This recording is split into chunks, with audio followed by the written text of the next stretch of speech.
I don't know. You tell me. They say the Earth is tilted at 23.4 degrees and rotates on its axis at 1,037 miles an hour, basically, if you take all of their figures you can find and add them together and average them. It's about 137 is what they say. I've been through a lot of figures. I didn't just wake up one day and decide I was going to be a flat earther. In fact, I'm more anti-government than I am flat earther. I'm anti-following anybody. I believe in self-rulership, anarchy, no ruler. But these governments want to con you with a constitution and give you rights that were endowed upon you by the great creator of this universe when he put you in this realm to live out your mortal experience, free to do your will, whatever it may be, so long as you keep your evils and your wickedness to yourself and do not trespass on the liberties and freedoms of the other mortals within this realm, and do not trash the realm we know as Earth. But they want you to believe that you're spinning on this, on some mystical, magical theory of a force holds you to this spinning ball. It's a fact that the rim speeds vary all the way down that spinning ball. Therefore, your God gravity would have to have a mind of its own, so it can calculate how much force it must apply to draw said given body to it, to this spinning ball Earth. Because you see, up here, when the Earth is spinning at 1,037 miles an hour at the equator, it's barely spinning up here in the North Pole, and it's barely spinning down here in the South Pole. Therefore, the centripetal force is minimal, and it's great out here at the equator. So the force up here and down here would have to be less than the force right here to hold you on to a spinning ball. Now, I seen a video presented the other day on a topic I talked about years ago, being that now they're claiming the bulge, it's a spheroid.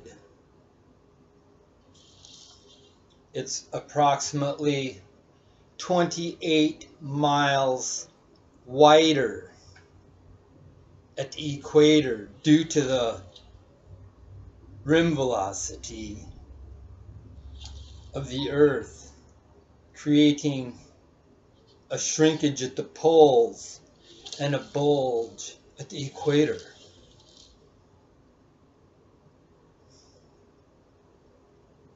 Now, you think about that.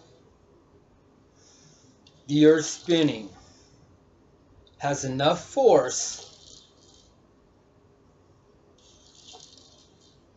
to contract all of the solid mass, semi-solid mass, contract it down and apply it to the equator as the rim velocity requires it must do. But what does that do to the water, morons? What does that do to the water? If this Earth is spinning fast enough to create the solid mass to contract and be applied to the middle, growing the diameter at the equator 28 miles compared to the pole diameter, then every ounce of liquid water would most definitely be ejected off the ball.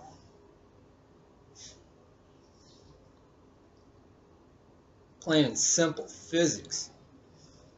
There's not an experiment that you can duplicate that would create a spinning ball holding water. Yet you wholeheartedly have faith in this God gravity. Well, how does this gravity work? How is this gravity? The moon's got gravity, the earth has gravity, the sun has gravity, and every other planet has gravity. It's just a magical, mystical, mythical force that holds your world together.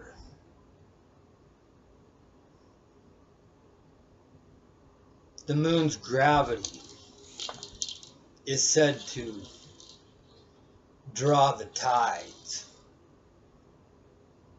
So we have liquid water on Earth that the moon's gravity is capable of drawing around to different positions on Earth.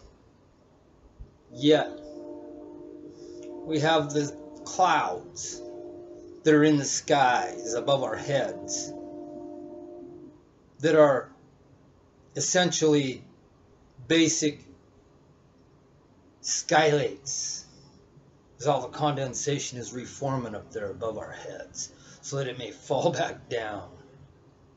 Free water, go buy it, figure it out, buy their water. It falls free from the sky, yet you buy it from them.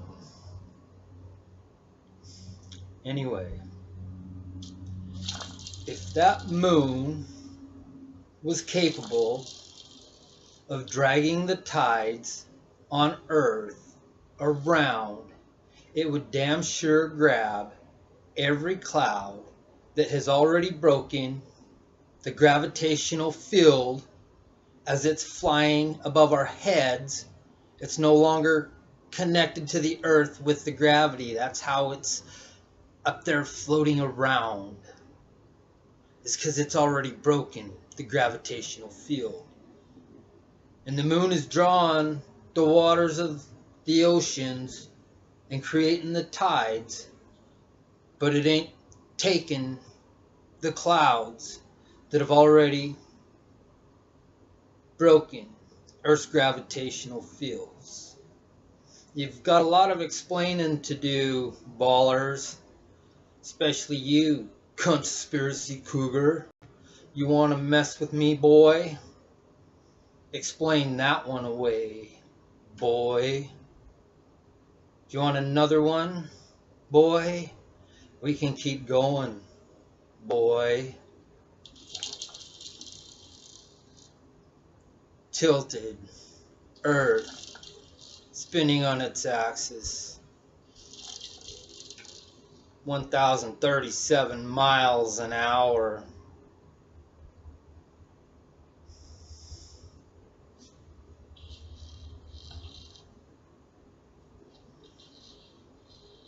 That's at the equator. That's over 1,500 feet per second.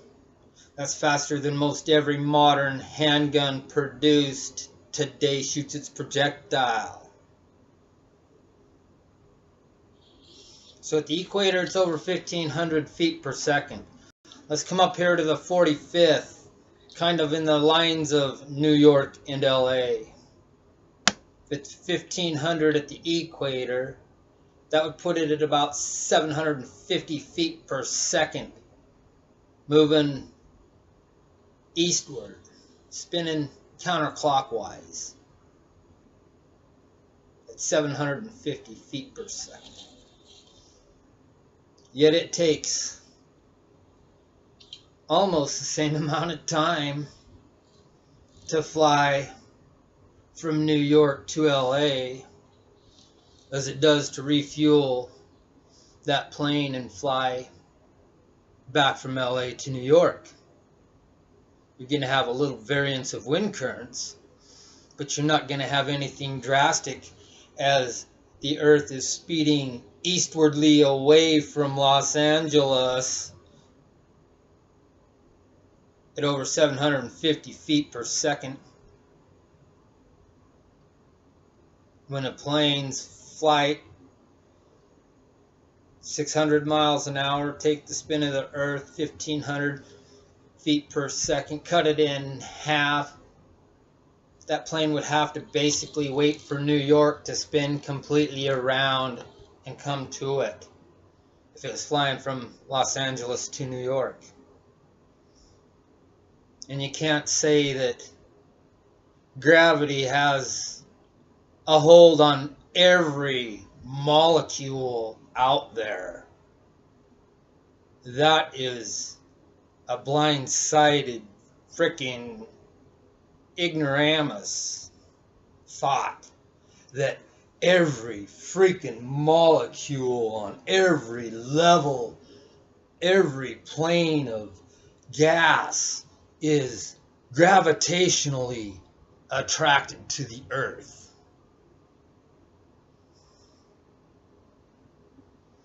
Explain that, conspiracy cougar, how the planes and the jets can actually fly around the spinning ball Earth.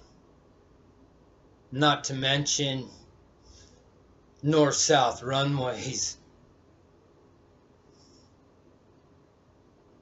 You only have to throw away indoctrination and learn to think for yourselves. You all know that the bottom of the globe says globes are not meant for educational purpose, but only decoration purpose. Now let me just ask you one thing. If this is a projection of where we live, why can't you be educated off it? Just a thought. Just a thought. And you see, I got no script here, boys and girls. This is just me talking on the education, the knowledge that I've gathered in the last 5 years that I was presented with this flat Earth. It took me a long time to even investigate the possibility of Earth being flat. Sure did. I was more anti-government than I was conspiracy. I don't believe conspiracy the way you all believe conspiracy.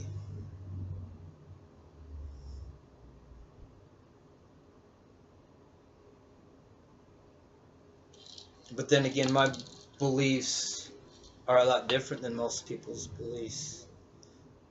See, I believe we're the civilians of this realm, and we create all the power producing facilities that are out there, every last one of them. Wind farm, solar farm, coal fire plant, nuclear fire plant, dams, refineries, the pumps that pump the fuels out of the grounds. We create it all. And then we give this power creating facilities and stuff that we created to these corporations that we created, all by creating this government.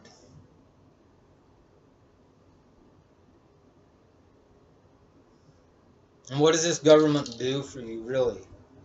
Did you notice that it was shut down for a month or whatever? Did you really notice?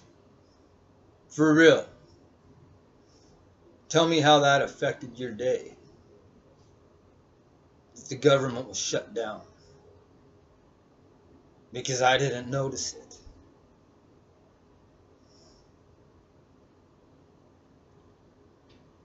I fund this government. And I hate it. That's why I'm so against the ball. Now that I know the truth about the lie that was created to control you and your mind.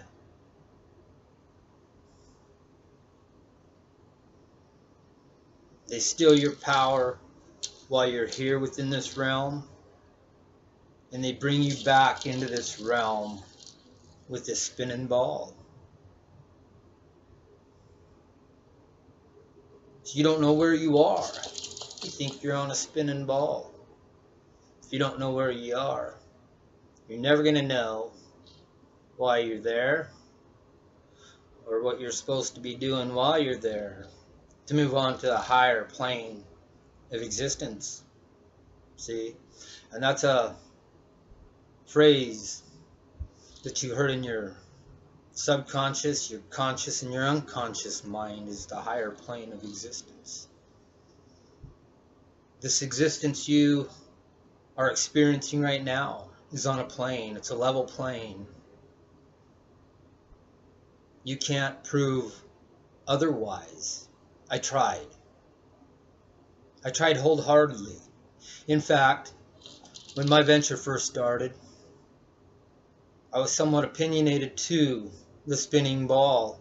It's what I grew up on. I didn't want my illusion shattered. And I wouldn't touch it for 6-8 months. It just kept showing up in my feed because I was doing anti-government videos. I don't know.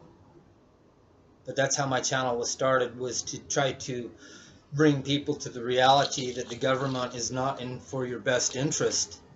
You have your own best interest at your heart and in your mind, but you allow your government to control every aspect of your life. You're all becoming totally dependent on government. Like I said, right now I'm paying them over $500 a week. That's out of my taxes for nothing but CGI and lies. Indoctrinating my children that they already did because my children are of age, but now they're doing it to my grandchildren. And my great-grandchildren will be next. And if it isn't stopped, it will just continue on that trend. And so long as I breathe, I will not sit idle and allow it to happen.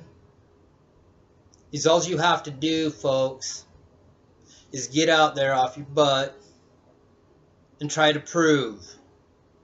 Start like I did, or however you want. I started gathering the information and the data and compiling it together.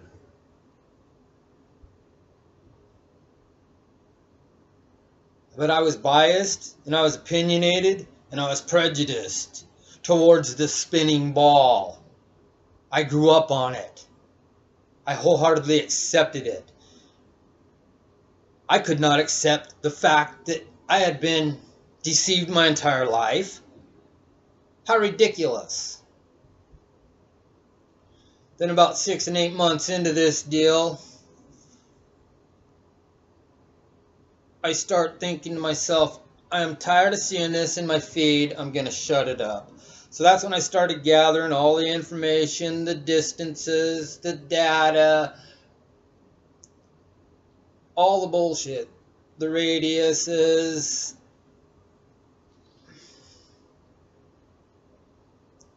All these numbers are so big that you can't even comprehend. Let me relate this to something for you. What's $20 billion look like? Can you tell me what $20 billion would look like if you had $100 bills stacked one on top of the other? How far that pile would extend? Can you tell me? No. Not without researching and figuring out how every $100 bill and how many it takes to make it to 1,000 and 10 and all the way up.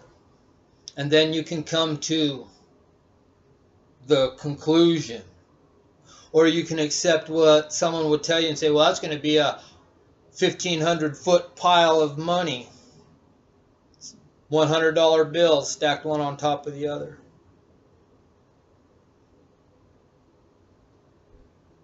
I can't remember what it is anymore. It's up here if I was dealing with that subject right now, which I have in the past. I have videos that would tell you how $1 billion is like a 20-mile stack, I believe, something like that. $1 billion is a 20-mile stack of 100 is what I believe. I cannot recall it right now. It's on my previous videos because I did because I wanted to know. But $1 billion of $100 bills is like a 20-mile stack. See, so they give you numbers that you can't even conceive. On distances, Polaris 433 light years away. So the light that you're observing from Polaris, which continually supposedly stays right here above this spinning ball Earth, the light you observe from the star Polaris is light that was emitted from Polaris, according to them, 433 years ago. I don't even have to get into the numbers, folks. The numbers are there to baffle you. 864,000 times the sun is to the earth, or 864, what? Who comes up with the numbers? Who does these calculations? Have you done any investigation on this yourself, or are you just accepting what they're telling you?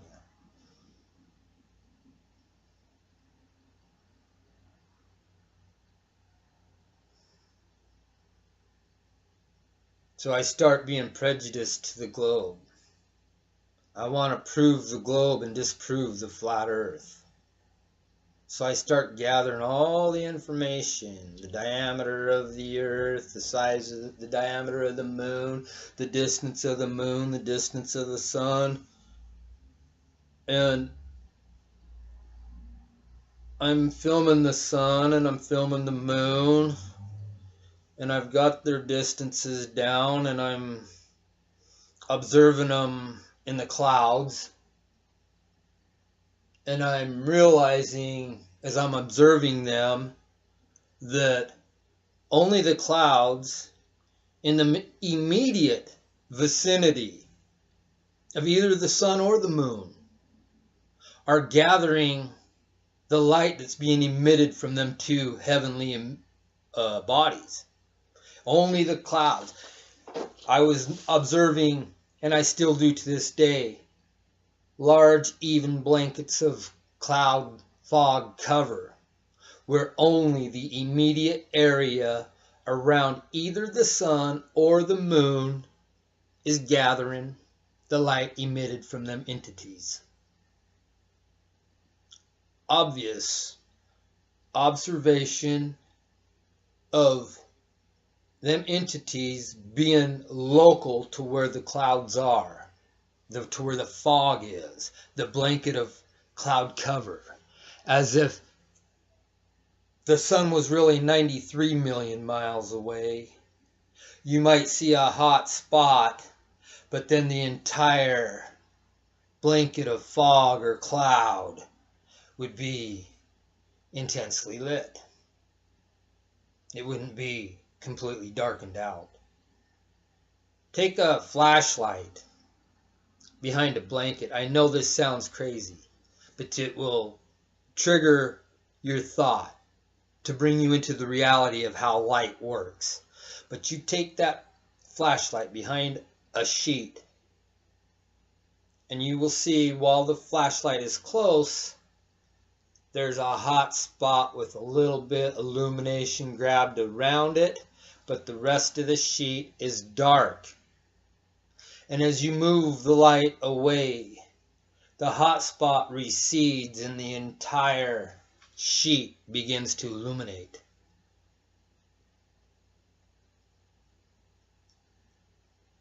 So there, I'm starting to notice the skies in the distances can't be what they're telling me, because my common sense and my reason and my personal observations of the reality that is presented to me by Mother Nature is confounding and in my face. I can't deny it. So then little things start to bring reminiscence to me. And I recall at 10 years old, my mother was sending me from Spokane, Washington to Salt Lake City, Utah. And at 10 years old, I had the comprehension to realize that as soon as I left that ball, I was going to have to start looking down, and as high as that plane was going to be going, I'd be having to look almost straight down to see the earth. And so I get in that plane, and I'm all excited to be able to finally look down to see earth. And I get in that plane, and we start to climb, and I'm looking out the window, because my uncle did tell me, take a window seat, you'll appreciate that. And so I did. And yeah, I appreciated it, but I watched as a child, 10 years old, and observed the entire flight. There was land out there in the middle of my eye. And at first I thought to myself, hey, why ain't I having to look down to see Earth? And then I thought to myself, well, there must be reasons. They've taught us it's a ball in school. And it left my mind. Never thought about it again until my observation of reality, trying to seek the truth of where we're at, arose and brought me into my knowledge gathering pursuit. See, I can sit here, folks, and I can tell you numbers and stuff that I didn't know because I didn't go to school to learn. I went to school because I had to go to school. And that's what you all do to your children. You put them in a prison. A children's prison is what the school is. There's not a child that truly wants to be in that school. They want to be out doing what children want to do, exploring their reality. But they can't have they. When I say they, I'm talking about those who think they're elite, who are running rampant within this realm with impunity. They have to control you. They have to have you in the school. That's why you get all the different states that if the children aren't going to school, then they're going to put the kids in a juvenile system, which just further separates the family ties.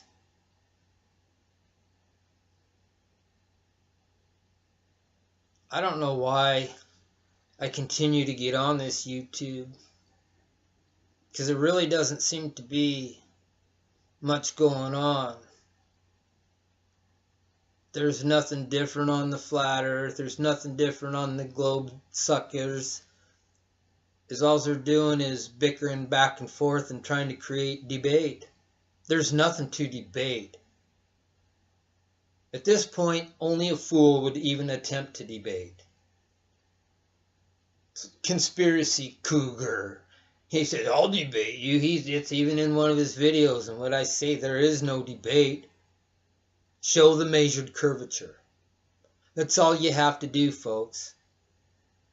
Find you a nice stretch of ocean beach and at high tide. Every 100 feet if you want. As many people as you got that you can go as far as you want. Every 100 feet, every 200 feet to get rid of the optical variances that occur due to the moisture in the air when you're doing your surveying. Start at 4 feet at the first hub marker. Shoot out to the second hub marker. And it's going to give you an elevation. It's going to be 4 feet. So now you move your theodolite from hub marker 1 to hub marker 2 and you set it up at 4 feet. And you shoot from hub marker 2 to hub marker 3 and you're going to end up with 4 feet. Now you move your theodolite there and you keep transferring it right there. Let's see you go out there and physically, by the mechanical means, record and measure the curvature drop that's mandatory according to the Pythagorean theorem of geometry and spheres for Earth to be a spinning ball with a circumference of 24,901 miles. Dude's got hundreds of thousands of dollars just willing to give it away at Myrtle Beach. Why haven't you went and got it?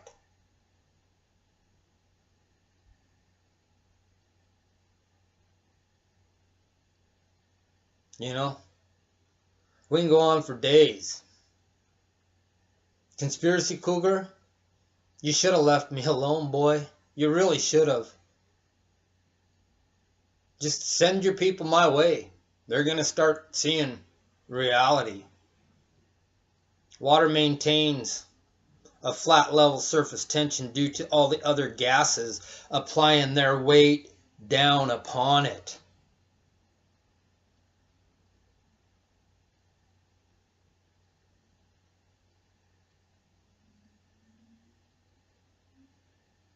There is no vacuum of space per se of a suction. I know you guys have learned that from me. Some people. I did it by just critically thinking about everything. This stuff comes to me because I'm always thinking.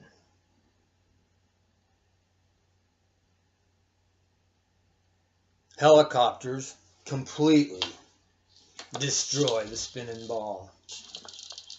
Helicopters, mountains. The mountains on the earth, if all of the heavy gases in the atmosphere were sucking to the ball and the ball was spinning, all of the mountains would actually be ejecting the heaviest gases up off the earth somewhat as the earth was spinning, and then it would have to crash back down to the earth because it's heavier, creating heavy currents unlivable at any point on this spinning ball fantasy. The inconsistencies are overwhelming. I don't even get into the emergency landing of flights. I don't even get into the curving it down of the planes. That all has to be taken into consideration too. Because planes keep their attitude by the gyro, which keeps itself by the rotation of its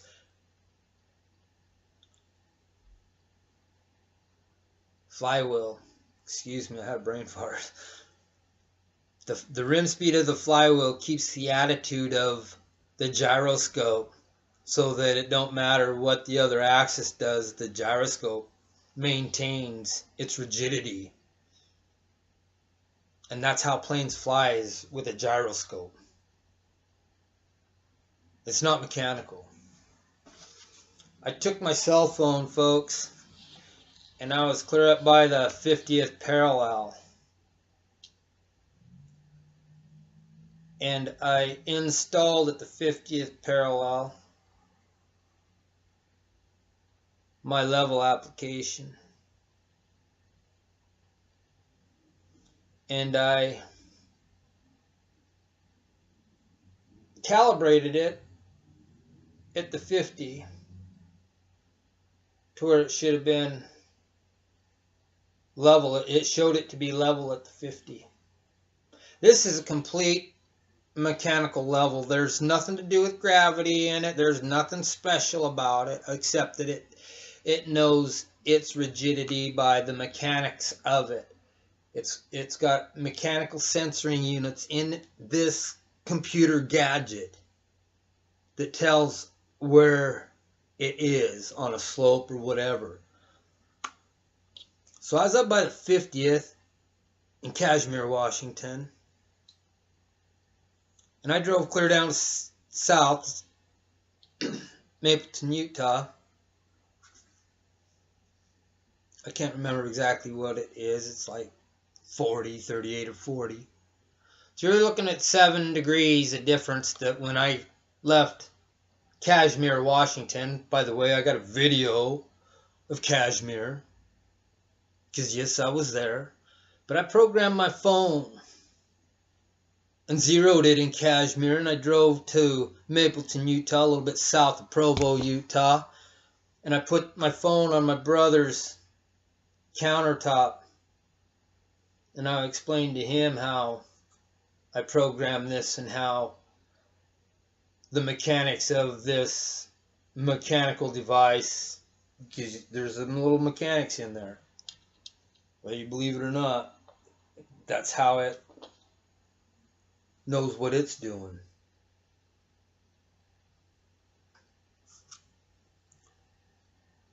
But it was level when I put it on his counter, like 8 degrees down.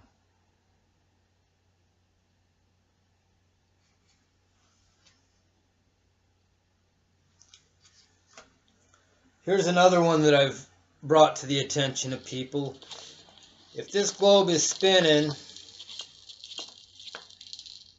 and you're driving in a car, north or south on any interstate, the moment that you start rolling south, your round wheels on a round globe rolling, the centripetal force automatically increasing as you go south, you would have to ride the brakes going south, folks.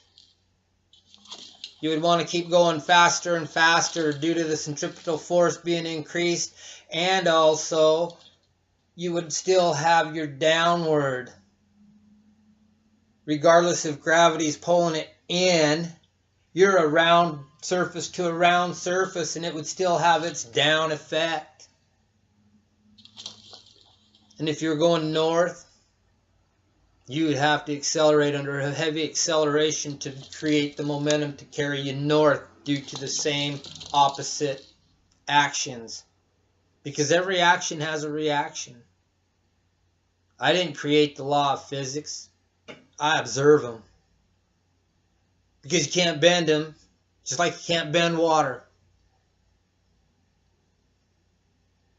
The law of physics do not bend.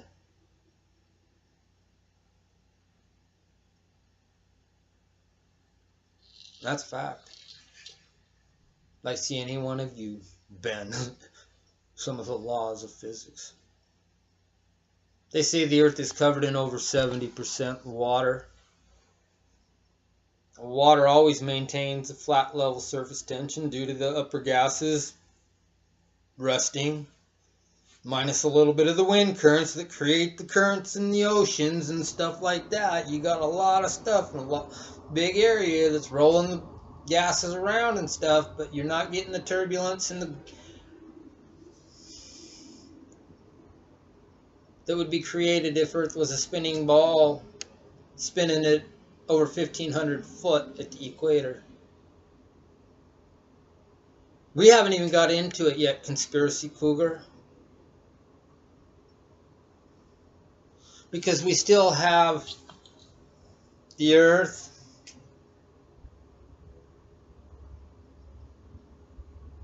in January, pointed away from the sun in the northern hemisphere. Stars are out there because that's the nighttime. Sun's over here. That's nighttime out there. Polaris is up there. It's cold in January. We're only 91 million miles away from the sun in January. It's cold, and Polaris is over there. Earth rotates on its axis 1,037 miles an hour. Right here in the United States, noontime is right here, facing the sun. Noon in January, facing the sun. The Earth spins 24 hours, one revolution, 24 hours, one revolution. Around and around and around. Comes over here to April, which is between, the sun is now between me and the Earth. But now, noon is on the sun side, which is over here. It's no longer on that side where the sun was noon over here. See, you got noon here. When the sun's over here and Earth is over here, you have noon here. So it rotates around, and all of a sudden, we've lost a few hours because now noon is right here, and it's no longer over there. It's quarter out. You get it?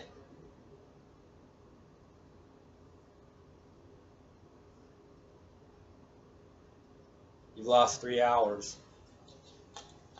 Then you come over to June.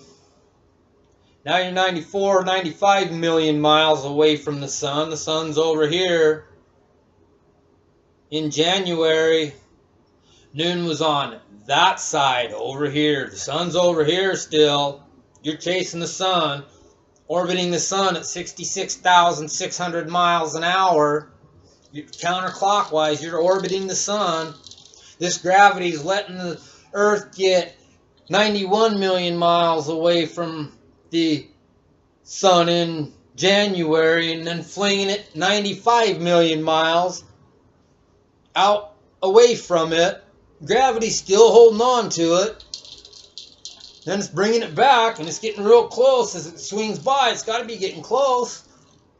Where's the gravity? How can the gravity just grab what it wants at a certain... It just has a brain of its own? Are you kidding me? You can get real frustrated trying to explain to people sometimes how this shit works. Or this is supposed to work. According to their science.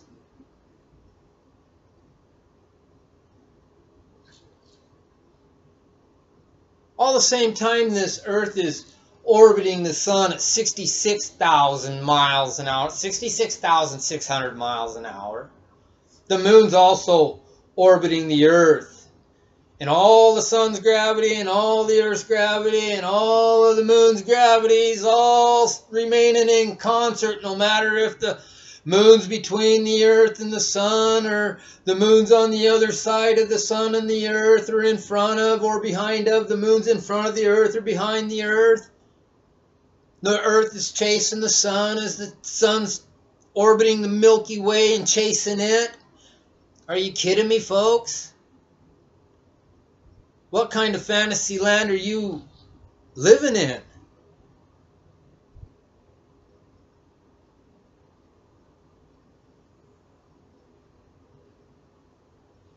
Back to the helicopters. Helicopters create their lift by the rotor spinning, and the props have a slope on the blades so that it grabs the air from above and forces it down. Forces it down with a greater amount of force per pounds per square inch than the helicopter weighs, creating a lift for the helicopter. So while the helicopter's grabbing all this air from above and pushing it down to the earth, all this other air that's around this helicopter right here is being completely washed away from the other air that's supposedly being held onto by gravity. That column of air that the helicopter is raising and lowering and flying around in is completely void of the atmosphere gases that are spinning with the earth. They're totally detached because the helicopter doesn't just grab one column right here and shove it right straight down. No, it creates a draw. And all of this gas that's around the prop within a certain area is being dragged down and pushed down along with the main column that's directly under the props, completely devoiding the helicopter from the atmosphere held by gravity. Also, now gravity's just going to hold on to the helicopter and drag it 750 feet per second that way. Now that the helicopter's created its lift to get out of the atmospheric draw, now gravity's going to hold on to it. No matter how high off the ground it gets, gravity's going to increase as the helicopter gets higher so that it can continue to drag the helicopter with the earth. Get the fuck out of here.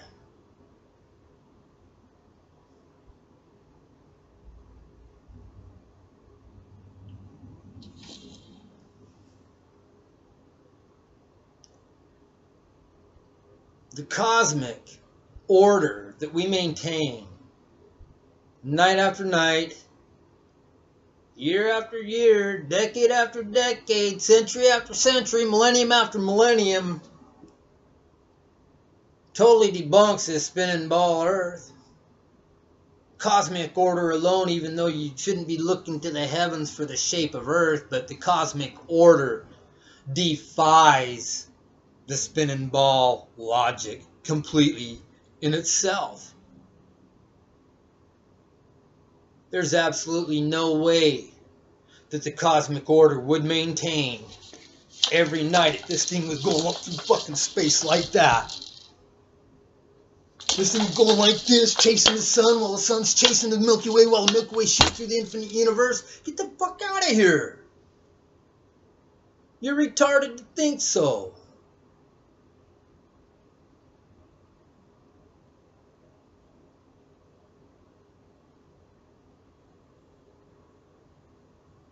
I mean, I can go on, conspiracy cool girl. Here, kitty kitty, let's play.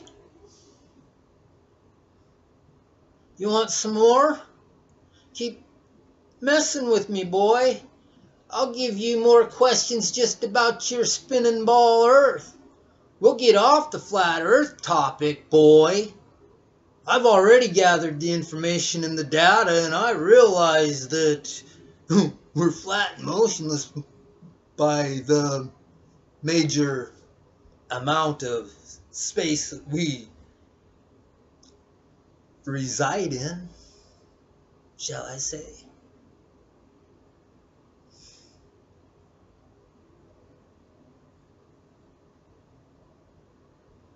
So here we are, back to where I'm kicking the ball off the court because I've gathered so much nonsensical information about it that it just leaves me questioning reality that I've been instructed to believe. See, when I went to school and I had questions for these teachers, they never told me to go out and gather my own information and data and form a thesis and a theory and all this other crap. They told me to read their books. And whoever got the highest grade on the test next Friday is going to advance in society and get the better paying job. We were all greedy young kids seeking knowledge and wisdom, hoping that what they were telling us, we didn't even have the question. We knew what they were telling us was fact. That's why they had to embed this lie here since infancy and put it in the mobile in your crib. So that's what you see from the beginning of your existence, is that spinning ball lie right there.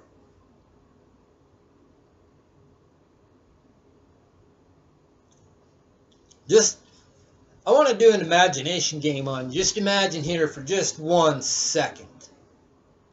I know this is too fantastic for you spinning ballers to even imagine, but imagine for a minute that you grew up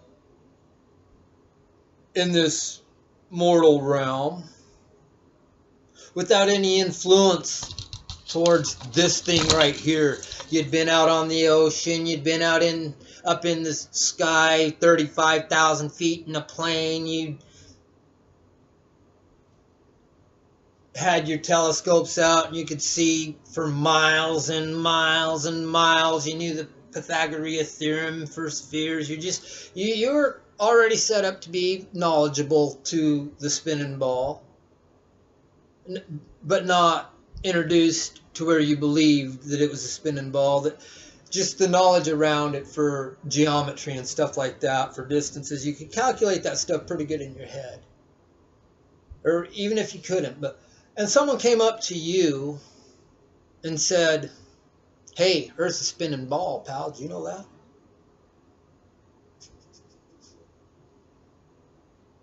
You tell him to get fucked.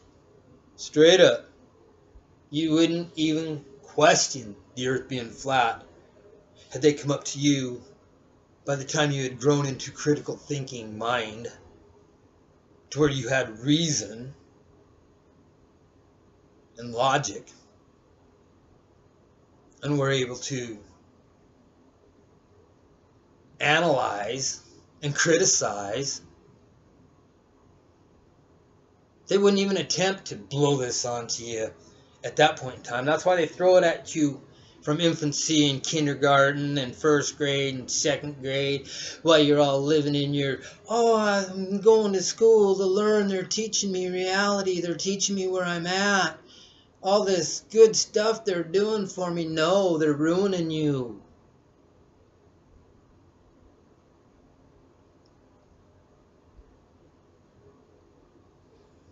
Got you believing in this thing. People, scale size, realistically, I can't spin this globe fast enough to create the rim velocity. I can't spin it around fast enough to create the 66,600 miles an hour that it's supposed to be orbiting around the sun. I can't throw it fast enough so it can chase the sun at 666,000 miles an hour. And I sure enough can't throw it fast enough to chase the Milky Way at 1.2 million miles an hour. Even on that small scale. If this small scale was to be spinning fast enough to create the rim velocity of the Earth, it would fall apart.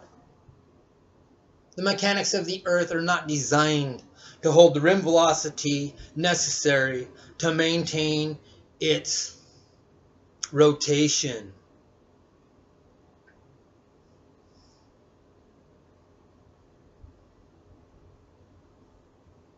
It's loose material. It would fly apart. If it was spinning that fast, it would fly apart. Wouldn't even be here. Nothing would. And it wouldn't be no Big Bang. It'd just be gone. Spinning so fast, it'd just go. And then it would all settle somewhere else due to its mass and density.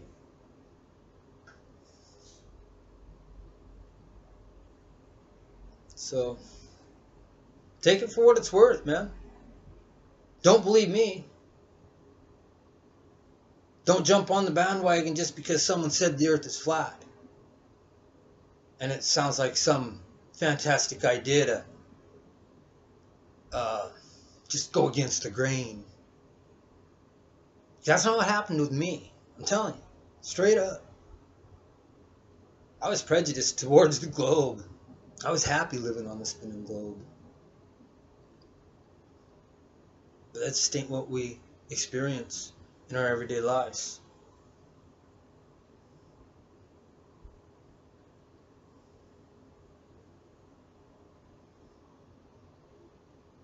I know my videos are long-winded, but hell, if you're taking a drive, put YouTube on and listen to it. Or don't. I don't care if you do or not. I just do this basically the right person. The one right person might hear it and have the spark and the fire to present reality to everybody and get them all on board with where they're really at, what they're really capable of. Because by what we do with sending our children to school is we totally deprive them of their abilities to advance in a career of knowledge and wisdom that would fly far beyond what the academic schools offer. You have to do this in school. You can do whatever you want out there so long as you keep your evils and wickedness to yourself. And while you're out there doing what you want, you think you're going to be doing a lot better at what you want than what you're doing when you're forced to be in there. You don't want to be in there. Your dad's out here working on cars. You're an automatic apprentice. You're learning the mode of transportation, how to make it better. Free energy. Your dad's an electrician. You're apprenticing that. You're learning the magnetics and the electronics. But no, they cannot have free thinkers. That's why they force you to send your children to their indoctrination system.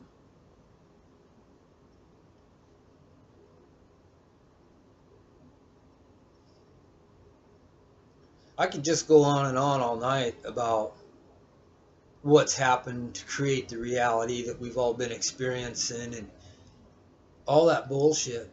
Folks, I'm deep into this. I say they because I understand that who they are, the Bushes and the Clintons and the Obamas, or whatever his last name is. Is that it? Obama? Whatever it is. Hussein. I don't pay attention to him anymore. I have no leaders. I lead myself. And I present myself as a leader of myself wherever I go. And people know it. I don't play around.